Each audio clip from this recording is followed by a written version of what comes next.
नमस्कार दोस्तों, आप सभी का स्वागत है आपके छोटे से प्लेटफॉर्म स्टडी 24 में। दोस्तों, इस चैनल के माध्यम से आरआरबी आरआरबी के अंदर दोस्तों एनटीपीसी हो गया, एएलपी हो गया, ग्रुप डी, आरपीएफ, इन सभी के अंदर दोस्तों जितने भी एग्जाम में पूछे गए हैं दोस्तों, जितने भी सिलेक्टेड प्रश्न हैं और प्रीवियस ईयर क्वेश्चन हैं दोस्तों, उन सभी प्रश्नों का सटीक विश्लेषण इस चैनल के माध्यम से किया जाएगा। इसलिए यदि आप चैनल पर नए हैं तो चैनल को सब्सक्राइब कर लीजिए और वीडियो का पूर्णतः फ़ायदामंद उठाइए दोस्तों। इसलिए यदि आप चैनल पर नए हैं तो चैनल की वीडियो को पूरा कंप्लीट वॉच करें दोस्तों। तो आज हम स्टार्ट करते हैं। आज का हमारा फर्स्ट क्वेश्चन है। देखिए दोस्तों, बहुत ही प्यारा सा और शानदार क्वेश्चन होने वाला है दोस्तों आपके सामने, इसलिए वीडियो को अंत तक जरूर देखिए। तो स्टार्ट करते हैं। चलिए दोस्तों स्टार्ट करते हैं। आज का हमारा फर्स्ट क्वेश्चन है, निम्न समीकरण में x का मान ज्ञात कीजिए। तो सर्वप्रथम हम ये जानेंगे दोस्तों कि x का मान ज्ञात करने के लिए हमको वज्र गुणनफल करना पड़ेगा। क्या करना पड़ेगा? वज्र गुणनफल करना पड़ेगा। तो x को हम इधर की साइड मल्टीप्लाई करेंगे और नीचे वाली संख्या को ऊपर वाली संख्या से। वज्र का मतलब होता है नीचे वाली संख्या को ऊपर वाली संख्या से और ऊपर वाली संख्या को नीचे वाली संख्या से मल्टीप्लाई करना पड़ेगा, क्रॉस मल्टीप्लाई करना पड़ेगा। तो वो आपका क्या कहलाता है? वज्र गुणनफल कहलाता है दोस्तों। तो यहाँ पर x मल्टीप्लाई 144 बराबर 14.4 मल्टीप्लाई दे रखा है 144 ये दे रखा है आपको दोस्तों।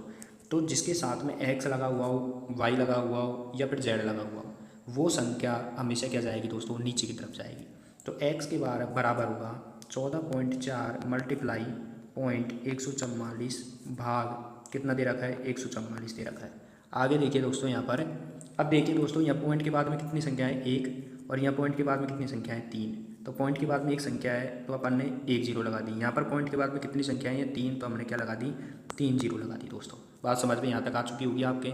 अब आपके पास में x की वैल्यू क्या बची है? यहाँ पर 144 मल्टीप्लाई 144 भाग 144 मल्टीप्लाई 10 मल्टीप्लाई 1000।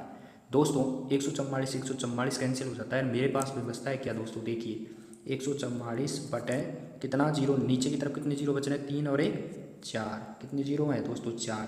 तो आपको क्या करना है? ऊपर की तरफ दोस्तों 4 संख्याएं छोड़कर पॉइंट लगाना है। 4 संख्याएं छोड़कर आपको क्या लगाना है? ऊपर की तरफ पॉइंट लगाना है। क्यों? क्योंकि नीचे की तरफ कितनी जीरो हैं? 4 जीरो।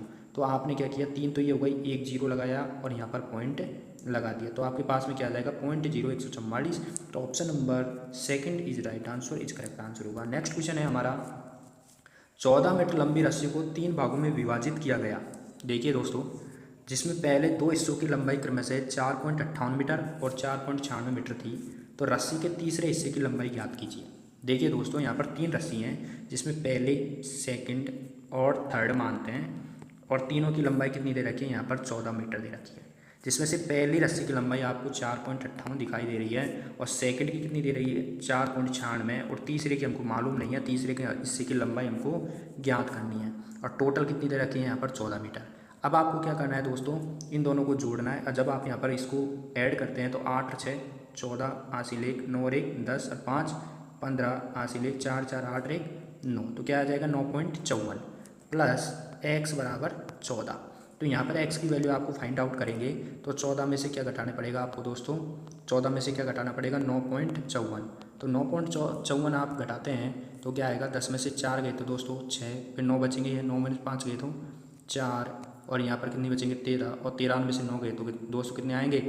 4। तो आपके पास में क्या आएगा? Option number D is right answer, is correct answer होगा। नेक्स्ट क्वेश्चन है हमारा, कार्यक्रमों के लिए गीता केक बनाती है। जन्मदिन की पार्टी के लिए उसने एक केक बनाया, इसे 700 रुपये में बेच दिया।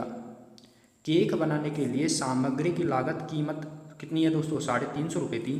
तो उसके लाभ मार्जिन का परसेंटेज क्या है? यहाँ पर ध्यान दीजिए दोस्तों कि जो लागत कीमत है एक केक बनाने की, वो कितनी आ रही है दोस्तों? 350 रुपये। यानी कि हम इसको क्या बोल सकते हैं? क्रय मूल्य कितना है दोस्तों? 350 रुपये। यानी कि लागत कीमत कह सकते हैं इसको, या फिर हम इसको बोल सकते हैं दोस्तों उसने जो केक बनाया उसमें कितने रुपए खर्च हुए दोस्तों? 350 रुपये खर्च हुए। या फिर हम कह सकते हैं कि उसने ख़रीदा कितने का था? 350 रुपये में खरीदा था, और सेलिंग प्राइस उसने कितने रुपये में बेच दिया? 700 रुपये में बेच दिया। तो कितने रुपये का फ़ायदा हुआ? 350 रुपये का हुआ है। कितने रुपए का फ़ायदा हुआ, 350 रुपये का फ़ायदा हुआ। और कितने पे लाभ हो रहा है दोस्तों, ये 350 पे ही लाभ हो रहा है इंटू 100। इसको इससे कैंसिल करते हैं तो 100% अपने पास में प्रॉफिट हो जाता है। Option number B is right answer, is correct answer होगा। यहाँ पर ध्यान दीजिए, दोबारा देखिए दोस्तों कि लागत कीमत कितनी है 350, बेच कितने में रहा है 700 रुपये में। तो यहाँ पर ध्यान दीजिए कि लाभ कितने का हो रहा है 350 का, कितने पे हो रहा है 350 पे हो रहा है, मल्टीप्लाई 100 से आपको करना है। 350 से 350 कैंसिल हो जाते हैं, 100 आपके पास में क्या आ जाएगा, राइट आंसर आ जाएगा। नेक्स्ट क्वेश्चन है हमारा, निम्नलिखित समीकरण को हल करें। 17.3 मल्टीप्लाई 17.3 माइनस 2.7 मल्टीप्लाई 2.7 बराबर x का मान ज्ञात करना है। अब आपको यहाँ पर थोड़ा सा आप दिमाग लगाइए दोस्तों कि यहाँ पर ए स्क्वायर माइनस बी स्क्वायर का फॉर्मूला यहाँ पर क्या हुआ है, यूज़ हुआ है दोस्तों।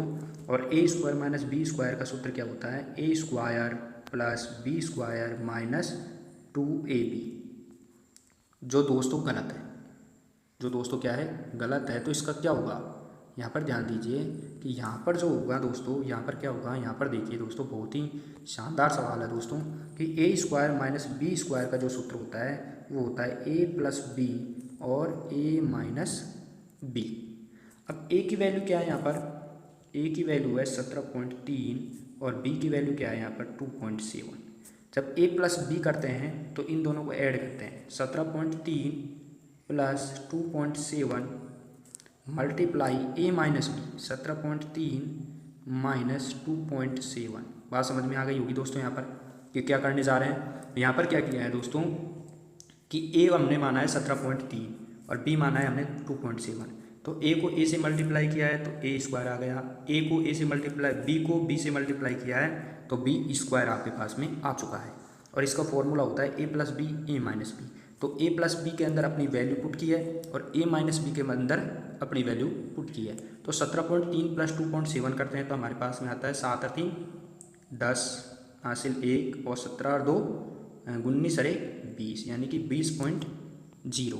ठीक है दोस्तों, मल्टीप्लाई 17.3 में से किस में से दोस्तों, 17.3 में से आपको क्या करना है, लेस 2.7 करना है। तो ये इधर की साइड में कैरी चले जाएगा, हासिल चली जाएगी तो 13 हो जाएंगे, 13 में से 7 गए तो 6 और यहाँ बचते हैं 16, 16 में से 2 गए तो 14.6। तो ये हो गया दोस्तों 14.6। बात समझ में आ गई। अब इसको सॉल्व करते हैं, इसका सॉल्यूशन करते हैं। तो पॉइंट के बाद में क्या है, एक संख्या है तो यहाँ पर 10 लगा देता हूँ और 10 को इससे काटता हूँ तो 2 जाते हैं दोस्तों। और 2 को मल्टीप्लाई 146 से करते हैं तो हमारे पास में आता है 6 दूना 12 हासिल 1 14 28 29, यानी कि 292। Option number B is right.